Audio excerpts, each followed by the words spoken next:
Hi, I'm Marcy Lundy. Today is Tuesday, April 12th, 2022, and this is the Cult of Kindness podcast. I have a problem saying that sometimes because it's not actually the 12th. It will be the 12th when you hear this, but you catch me looking at the calendar and the other person laughs because it's not the 12th. But welcome. My guest this week, I'm very happy to have on White House correspondent Simon Ateba. Yes, Simon Ateba. Yes. You did better than most people. Oh, good. Well, Simon, thank you so much for being on. I know you're very busy, and I really appreciate you joining the Cult of Kindness audience. Yeah, thank you.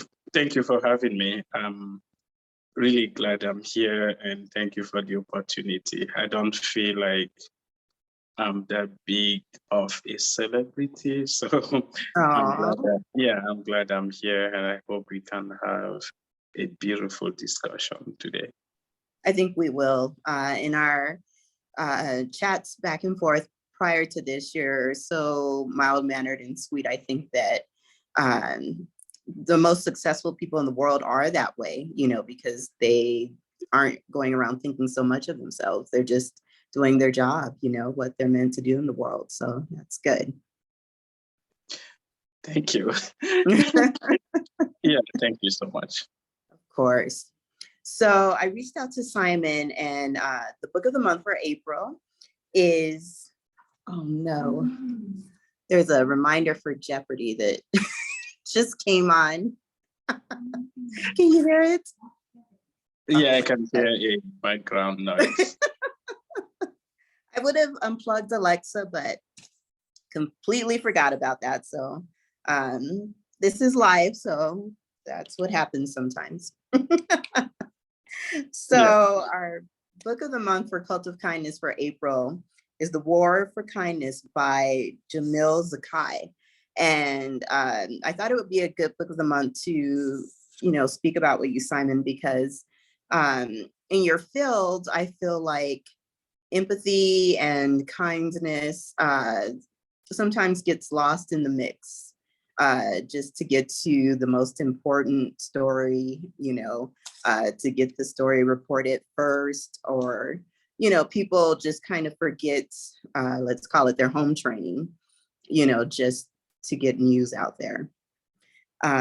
So I was wondering if you could tell the Cult of Kindness audience a little bit about yourself and how you got started in your line of work. Yeah, and I like what you said at the beginning. When I started my journalism, I was born in Cameroon, in West Africa, and Cameroon was colonized by France and the UK. Okay. And so you have 80% of people who speak English, and you have 20% of people who speak 80% of people who speak French. Oh. And then you have 20% of people who speak English. And I was born in Cameroon. I grew up there, and as a teen, I moved from Cameroon to Nigeria in West Africa. Okay. I moved there because, I love adventure, and I felt like Nigeria was a better place for me to learn to speak English, but it became really a second country for me. Okay. And I'm glad that you said what you said at the top, that in journalism, so when I got to the newsroom my very first day, when I got to the newsroom, my editor called me and said,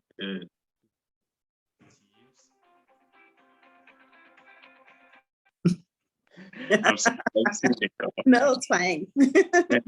my editor called me and said 2 thieves have been arrested in an area not far from the newsroom, and they're being burned alive and with their hands tied behind their backs, and I needed to go and cover it.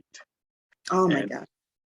And so I got there, and I had these folks who were being burned alive, and people were watching. And that was my first story, the very first day in the newsroom. Oh my God. And after that, usually when I cover an event, I ask you, and if I tell my editor, there was an accident, and usually they ask me how many people died. And if I say, oh, no one died, they say, okay, that's no story. And Wow. yeah, if I say 20 people just died, was it breaking news? And that's the story, right? And Mm. as you grow up in the profession, you become called, you just go by the fact, the biggest story, the most sensational story, Yeah. the, so things Yeah. like that. Yeah. I mean, I know a lot of people who actually search for their news instead of watching the news because they don't want to deal with just what the station considers popular. They want to see everything that's happening. Um, I also want to talk about effective altruism. And what effective altruism is a social movement and philosophy focused on maximizing the good you can do in your career, projects, or any given life decision. So, on the heels of what you just said about your first story, how does that feel personally when if they tell you, oh, if no one's been killed, that's not a story? What does that do to you internally, like your natural character? Yeah, I felt really on that particular day, the first day at the office, and having to witness people being burned alive and in front of a police station. And and we had hundreds of people who were cheering, and people were justifying it, they are thieves and they don't really deserve sympathy, and they might have done it before, so they have to be killed. And so it affected me, and I couldn't really do much because you can't defend them when you have a mob and you have hundreds of people saying that they deserve to die, and as these people were being burned alive with um, and we had people out hitting them. Yeah. And so it I felt really sad. I felt when I went back to the office to my boss, I'm like, oh my God, this was horrible. And my boss was like, that's life can be messy, and journalism can be messy, it can be sad, it can be bad, but that's the job, that's the profession. You will see more than that. You will see uh, people being killed. You will see horrible things, and you need to get used to them. And at a, it affects you so much that to the extent that after some time, you like when you go out to cover a story, you just focus on the fact how many people died, uh, and then you say, hey, breaking news, accident in this place, 30 people dead, 2 injured, um, and then you blame someone, because usually stories have 3 parts. You have the victim, the hero, and the villain. And who do you want to make the victim? And who is the victim? The government. No, who is the villain? The government. Who is the victim? The people who died. Who is the hero? Maybe the police officer who showed up. And so it becomes just a story. It becomes just numbers. It becomes it is not really about people, right? Those are people who had lives and family and children and people who care about them. They were mothers and brothers and sisters, but that becomes uh, just like the story of COVID. They say how many Mm-hmm. people have died. We Right. say 800,000 people have died, and then we move on, right? And we move on, Yeah. and that's the same thing that is happening in Ukraine. To say, oh, there was a Russian strike and 30 people were killed and 300 people were killed, and then we just move on, and the next day we have more atrocities, and it becomes just about these people were killed, Russia invaded this place, and we don't take time to really go back to tell their stories and to Yeah. see them as people, and to see them as people with uh, with lives and with family members, with loved ones, with people who really care about them, with relationships they built over the years, and yeah, which is really sad. How do you shape that? After years of doing it, are you just able to become like robotic, or you never really shake it? You just go forward? Yeah, so if care is not taken, you become a robot. You just become a guy doing a job, uh, just doing your job, and you don't really pay attention to the people, right? And Right. life can be messy, life, and then you also deal with personal issues and Yeah. breakups and heartbreaks and so all those things, you just do your job, but you need to like make a conscious decision to stop and say, hey, I need to regain my sanity. I need to regain some sympathy. I, Right. and I need to become more, I need to find that empathy in me. Yes. And I need to see these people not just as numbers, and I need to see them as people, including you know, the, the, the person who is being seen as a villain. We need to see them as they are also people. They may also be the victim of the same society, you know. Sure. And so, yeah, I think it has to be, you get to a certain stage where you have to make a conscious decision to say, I will become more empathetic, and then rather than just doing a job. Right. I think it's very fair to be able to also see the person that is the villain as a person. That probably ends up, so that the general audience can hear fair reporting, because you have no bias one way or another, which I'm sure is helpful. Yeah, exactly. And it's also about, the same thing with immigrants. Like I was born in Cameroon, spent time in Nigeria, and I've always been a foreigner, right? Like I get to this new country, there's a new culture, and and so while I'm still trying to learn the old culture, there's this new culture. I'm like, hey, wait a second, I'm new. I'm still trying to understand where things stand.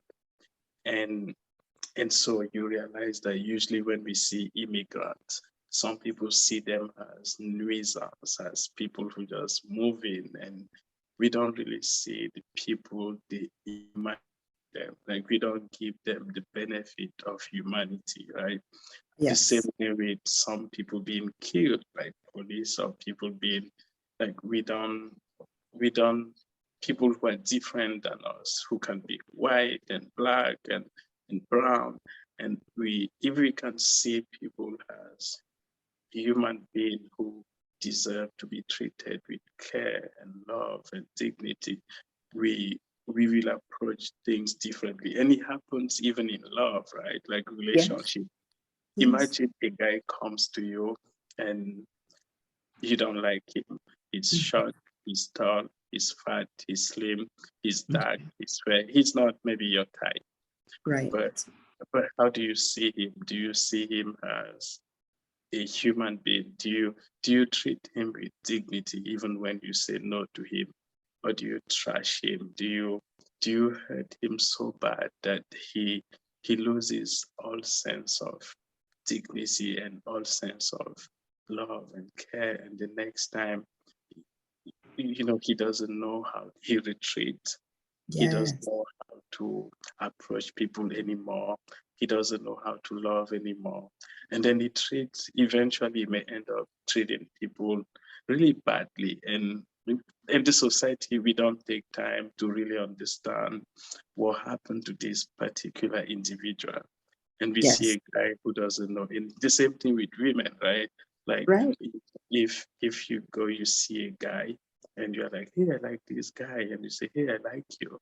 And he treats you so bad because in our society, women rarely make, or are not, in quote, are not supposed to make the first move. And so when you are bored and you see something that you like and you go to him and you're like, hey, I like you, you look great. How does he treat you? Does he treat you with care? Does he believe you are so cheap? And, and so she's so cheap and I'm just going to, have fun with her and trash her. I won't respect her because she came to me first. And in doing that, she goes out and you completely change the way she sees life and love and care. And now Yeah. the next guy who comes, she doesn't treat him with the same love and dignity because she's been broken.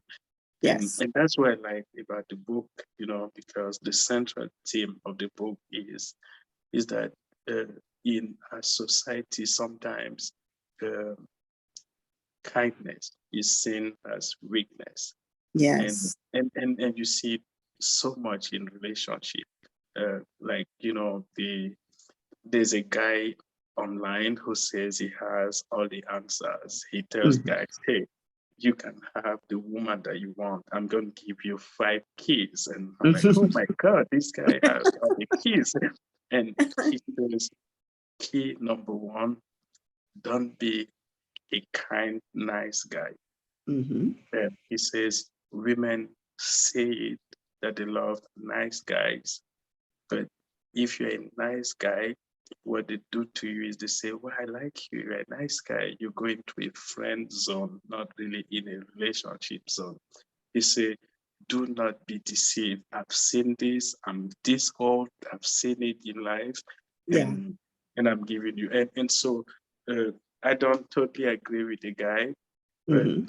we tend to go for the bad guy or the bad girl or the more, even on Twitter, on the social media, was the headline during the Oscars. Ah, It's about this guy, we slap this guy, and that becomes the news. But we have so many other things. So people who want the award for the first time, yeah. people who did so much so well and so many great things, and now we don't talk about them because in our society right now it has to be so bold and infuriate. It has to be so loud and so, Yeah. like, it has to be the extreme, right? If you're Right. not one of those extremes and then you don't make the headline, like, Yeah. see your podcast, you're doing something great. You're talking to people, all kinds of people, including uh, ordinary people like myself. Right. And you bring us on the show and we talk about life. But if you want to be on all the top shows and maybe on Fox and CNN and all the top MSNBC and all the top magazine, it has to be maybe a big scandal, right? Yes. Absolutely. Yes. Yeah. And the fact that you're not there doesn't mean you're not doing something great. And it's the Yeah. same to be the people who are listening to us now, right? They go to work every day, they do amazing things, but the Yes. society sometimes doesn't really recognize them because our society wants you to do something extremely bold, extremely extreme, like slapping someone during the Oscars, and you have 2 million or 2 billion people watching, and oh my God, how can he do this? And then we go on and on. Let's analyze the slap. How did he slap? When did the slap happen? Is he apologizing? Has he not? And so we have, and then it goes on and on and on. And the Yes. ordinary people, the people who do the right thing, who are quiet, who are not Yes. loud, who are not bold, they get lost in the crowd, and no one Completely talks lost. about them. The Yes. first time I was uh, on a big TV on Fox, and Okay. the first time I was on Fox uh, Mhm. last year, that was because of a clash that I had with the Oh, yeah. press Yeah. secretary. And I had all these people inviting me, and I had like 5, 6, 7 calls at the same time. Do you want to be on the show? Oh my God, what Oh happened my, to you? It's horrible. But I have been there. I've been doing my job for years, and going to that place and asking questions about the ordinary people. What do you do for Africa? What do you do for these people? mm, How can you help these people? So you do it every day, and no one ever comes to you to say, hey, mhm. you've been doing a great job, be on the Yeah, show. But then when something is really big and scandalous, and then you have all these people inviting you, and everyone wants to talk to you, because that's how, and I'm not blaming them. That's right. how society is. Like we like conflict. Yeah. That's what Facebook does also. Mhm. The biggest post on Facebook that have the most shares, it should be either extremely funny or extremely um, uh, it should be a big conflict and people disagree and someone trashing someone. And Yes. so it becomes really hard for the people in the middle, where most people are. Most people are Mhm. actually not on the extremes. Most people are right in the middle, right? They, Exactly. they do their job. Yeah. They are also good people and great people and kind people, but we Yes. don't recognize them. We don't give them the platform to express. And so it looks like we have only all these horrible people in the news, for instance. And yeah, It's true. Well, yes, you have a very impressive career, and I'm so glad you are talking about this because, I wrote notes, but you have it covered totally, and it brings tears to my eyes because uh, just when I Google you, exactly what this book talks about, the things that are quote unquote controversial, you ask questions that are not radical questions. You're asking simple questions. And, when someone would go to look you up, these are the things that they will see first instead of your actual, credible, wonderful work. yeah, And to see, like last week, you were sending me, the videos when you were asking about the slap, and you would think you asked the most terrible question on earth. And, it was like you asked completely calm, it wasn't dramatic. And you brought up such a good point about just people, like when you're an immigrant, unfortunately, I mean, we're all immigrants and people act as though some are not and some are. And I wanted to ask you, because when I see this footage of you or just go on Twitter and, see the things that people say, you have the right to say that. But I see it as just really making a mountain out of a molehill. And how does that feel like? Do you feel like, okay, they're targeting me because I'm an immigrant, because I have an accent, otherwise this wouldn't even matter? yeah. So, it's really hard. You get to the White House for the first time, people don't have, what they say in Washington, like the journalism voice, right, is the ABC voice and the CNN voice and the Fox Mhm. News voice. You can have an accent, right? Right. And so, and then I'm there in the same briefing room. I have an accent. I started by speaking my mother tongue, and then I spoke French, and then switched from French to English. Mhm. And sometimes I'm confused. I don't know what I speak anymore. Right. I tried to speak like you and like Mhm. other people here, and I got exhausted. Right, I realized, oh man, I can't do this. So I will be me and speak, uh, just be me, and that's what I do in the briefing room. I just ask questions. So sometimes people target you because you sound different, because and talking about that question, like, and that was, people completely forgot that I've been there for years and Mhm. asking really great questions. and they made fun of me. For the first time, I was on Jimmy Kimmel show and people were laughing. Videos were watched by, videos of me asking the question were watched by 2 million people, millions of people.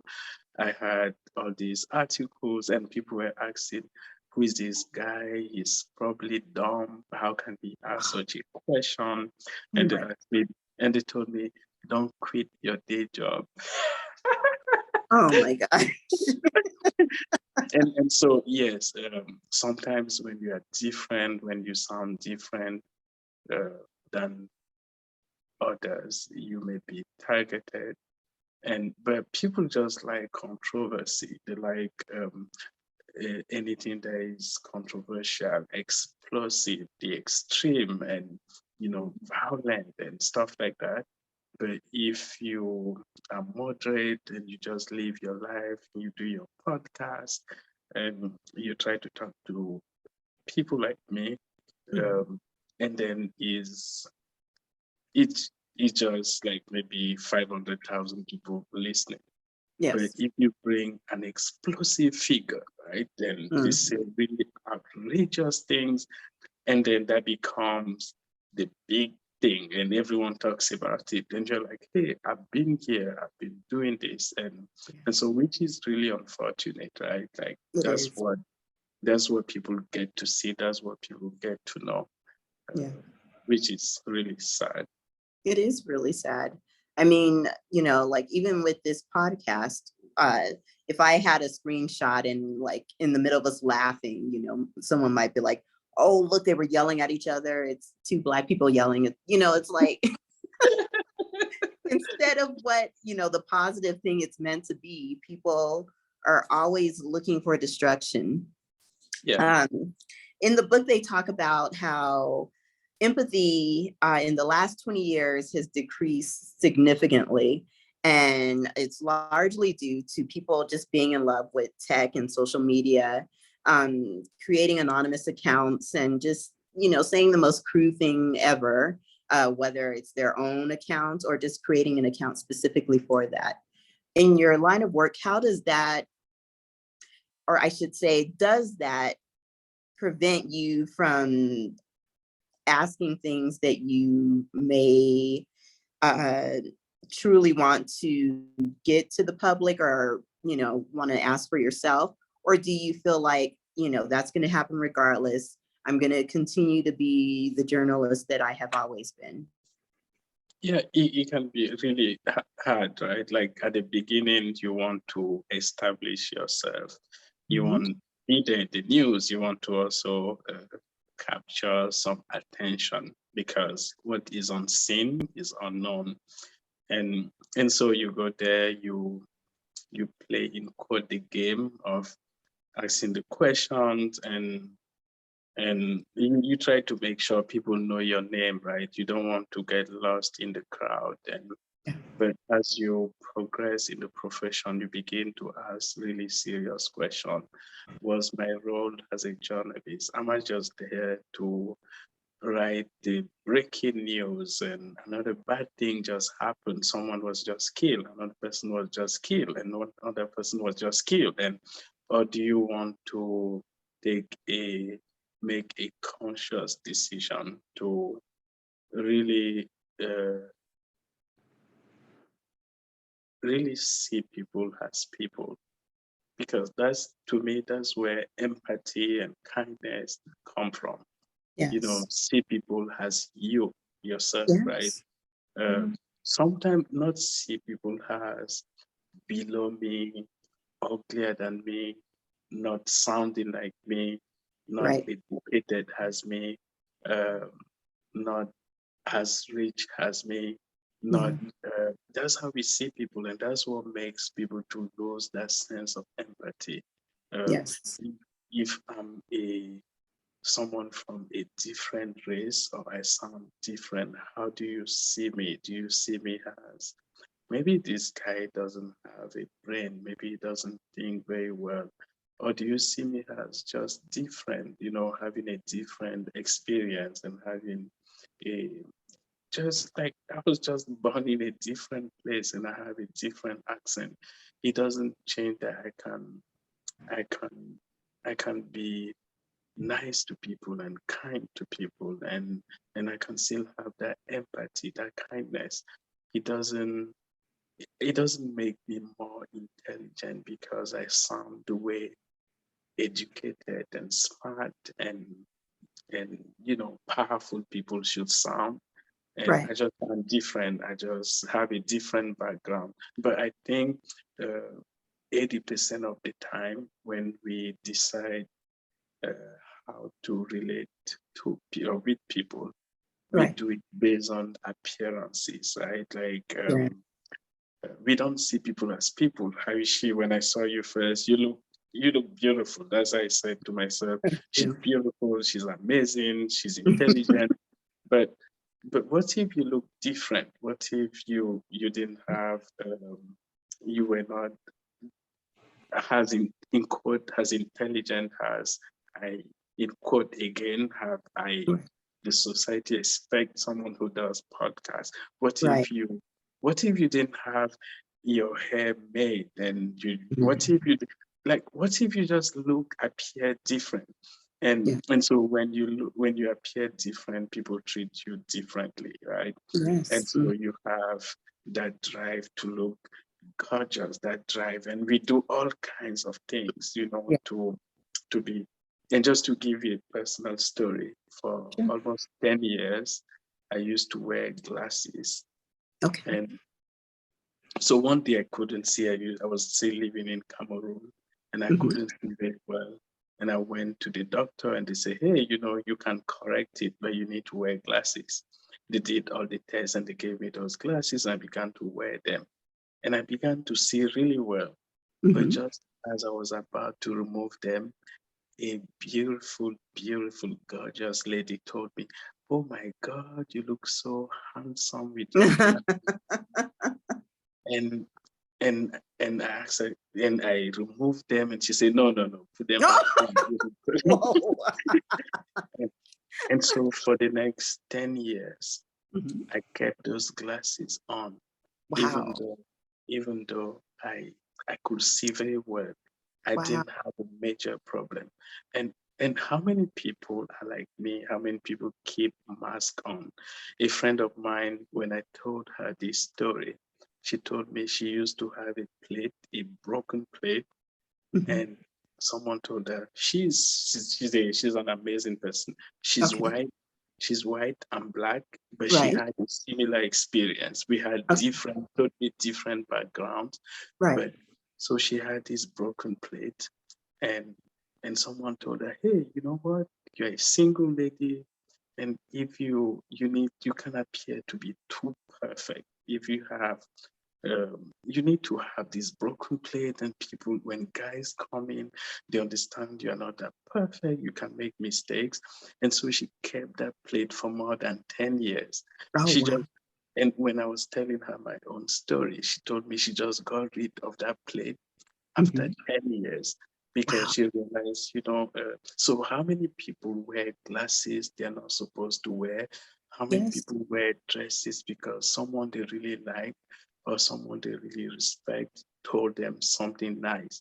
And those Yes. people have moved. I don't know where that person is right now. We didn't keep in touch, but Mhm. what she told me, because I found her to be my friend and gorgeous and beautiful. And she Mhm. told me I look so handsome with my glasses on. And I kept them 10 years after she said those things. And I Amazing. think that's how we live. We keep mask on. We are influenced by what people tell us. And she didn't mean bad, right? She didn't mean Right. bad. She was just, someone telling me something that I really liked. And yeah, Yeah. that's, Yes, we're all moving through the world doing something similar. And uh, it's sad in one regard because you find yourself wondering how many people that you meet do you give the opportunity to actually meet who they truly are, because they either have the glasses on or women have on wigs. Now men can get fake beards. I mean, like yeah. this, this is stuff, if you personally want to do it, great, but that people feel like they can't go through the world and be taken seriously or even advancing their career unless they have these things. I think that that's just very sad to think that our society is that way, but it's so true. Yeah, and so I didn't finish the story. So Mhm. this year, when I was able to accept me as I am, and Okay. say, hey, you know what? I have this voice, I have this accent, I have Mhm. this height, I have Uh, this race and color, and I don't really need these glasses. Yes. And I need to get rid of them. And so when I was about to remove them, I called friends. I will send them pictures to say, how do you see me? Can I? But I'm sorry. So eventually I'm sorry. Mhm. Eventually I was able to remove them and realize, and that was the biggest thing that I've done in Wow. 15 years. The Oh, biggest wow. thing is not for me, is not the house, is not the car, is not even my job. I'm doing well, I'm Mhm. great. You Google my name, Simon Ateba, and then you find stuff about me.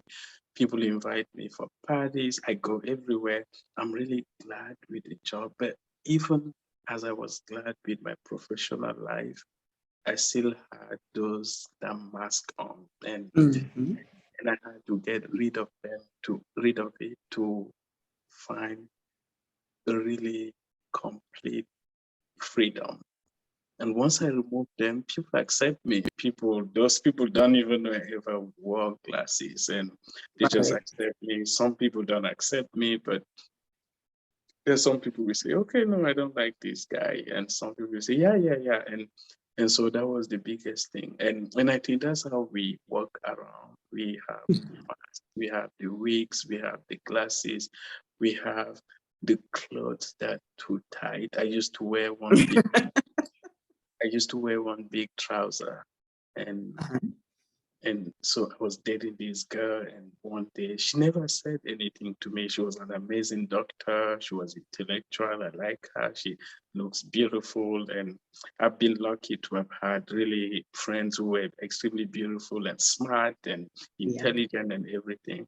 Mhm. And then one day we had a problem, and it had to do with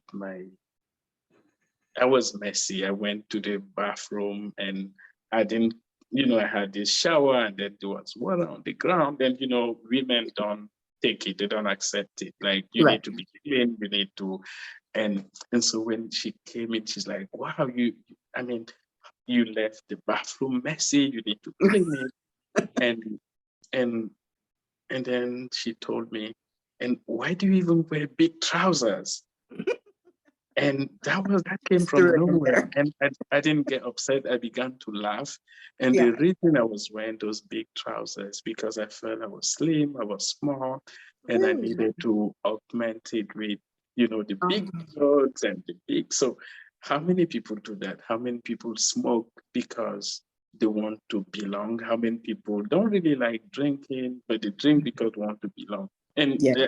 I have nothing against, Yeah. someone having a drink, but Right. because do you do it because everyone does it? And I found Mhm. myself sometimes also doing that. I go to a bar, I don't really drink, and Yeah. I'm with this friend, and she's like, "What do you want, Simon?" I'm like, "Oh, usually I take cocktail, but no, just cocktail, sweet one. No, take something. Do you want something stronger?" And I end up saying, "Yeah, yeah." And so even though I've overcome all these things in life, even though I am so confident right now, and I have a great career, I I can take care of myself and I take care of other people. Mhm. I even pay other people to do some work for me, even Okay. though I've achieved those things. But I Mhm. still have all these things that I have to deal with, things that have to do with my past and what people Sure. told me. And and and I have to say this: a lot of the things that you keep for a long time, were not said to you by the people who didn't like you. They were actually said to you by the people who liked you and True. told you something nice about you, and you keep it. And now Yeah. you can get rid of it, and you now have a mask for 25 years because Yes. someone. Yes. And, you know, sometimes we end up retaining information. 40 people can tell us something nice. One person tells us something, we don't know that person. That sticks with us for years sometimes. But it is nice when people who we know, you know, tell us something and it helps us positively. Oh my gosh, Simon, I seriously, I am looking at these notes, but I don't have to refer to them because we covered everything wonderfully. You're such a breath of fresh air. Is there any way that you would like individuals to follow you, or because like I said, you do wonderful work, and I think that that should be highlighted more than things that people pick out that are just minuscule and not important. So Yeah, would you thank like you. yes, Yeah, would you thank like you. to say So yeah. usually I become a business person, right? When I become a business person, I say, okay, you can go to todayNewsAfrica.com and Yes, subscribe. yes. And so, but you can follow me on Twitter, right? At Okay. Simon Ateba. Simon SIMONATEBA. Or you Yes. can follow me on LinkedIn, the same thing, Simon Ateba, or on Facebook. You can also subscribe to our website and, you know, um, to gain access to our premium content. But I want to end this by saying a big thank you to you. I think you're doing an amazing work. Oh, I thank I listened to some of your past podcasts. You may not have 1 billion people listening to you right now, you. Mhm. but you are doing this, you are giving a voice to people. And even if there's just one person out there who can, gain something, like we often think that we gain knowledge at once, but it comes in, in different ways. So if just one person can listen to your podcast and gain something, that's all. You can transform a life. You can, and I think you are doing that. And I want to encourage you to just keep doing it and keep doing the right thing and keep bringing kindness and love and care to the people. Oh, thank you so much, Simon. Yeah. I'm just one woman trying, but that's all we can do. Put our mark on the world and decide how we want to show up in the world. Thank you for having me. Oh, thank you, Simon. Everyone, you heard him, you know where to find him. I'll also include the links to all of Simon's sites in the podcast on different social media sites where I'll promote this. Simon, thank you so much again. Uh, how do you pronounce your first name? Marcy? Marcy, did I call it right? Yeah, that was it, Marcy. Yeah. Marcy. Okay. Thank you, Marcy. Thank you for Thank having me. you. Thank you Thank you, so much. Simon. Okay. Yeah, Bye-bye. I'm grateful. Thank you. Oh, I appreciate it. Thank you. Bye-bye. Bye-bye.